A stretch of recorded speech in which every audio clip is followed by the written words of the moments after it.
I'm very fond of using OpenWRT on any wireless router that supports it, and I'm sure no one will argue that it's a far superior option to anything closed source. The problem is that it is possible for bugs and other issues to occur, such as a Wi-Fi radio acting up, so in that situation it's better to return to the original firmware. I admit that I was also asked several times to create a guide for it, so I'm going to use the Linksys WRT3200ACM as an example. For a different brand you can check out the ASUS router debriefing guide that I made not long ago. I have already installed OpenWRT on my Linksys WRT3200ACM router, so if you need to see how I did it, there is a video for that as well, both on the top right corner and in the description. To return to the OEM firmware, we do need to rely on the console commands because the graphical interface, also known as LUCI, can't be used in this case due to either missing or incompatible metadata as stated in the official OpenWRT page. I am going to use Windows 10 since I assume most of you are using this operating system, and I'm also going to rely on an SSH client. I always use PuTTY, but you can use whichever one you're familiar with. I initially wanted to download the original firmware from Linksys, but there's no need, as you will see further into this guide. Also, be aware that the latest one available is from 2020.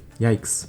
That being said, let's connect the router to the computer either using Wi-Fi or a LAN port and then start the SSH client. If you don't know the IP address of the router, open a command prompt and enter ipconfig. In my case it was 192.168.1.1. Enter this address in the hostname section and press enter. A dedicated command prompt window should appear and it will ask for the username and password. Enter the same credentials that you use when you log in into the router and press enter again. And we're finally in.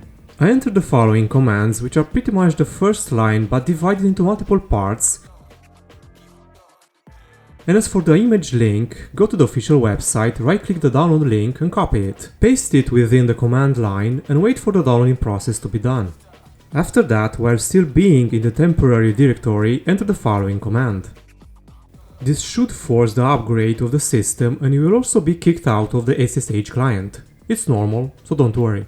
Give the router a few minutes until it finishes installing the original firmware and then you should be able to access the interface. Well, kind of, because we're now back to the same old Linksys antics. For whatever reason, I was stuck in a logging loop. I don't think this has anything to do with what we have done so far, it's just Linksys being Linksys.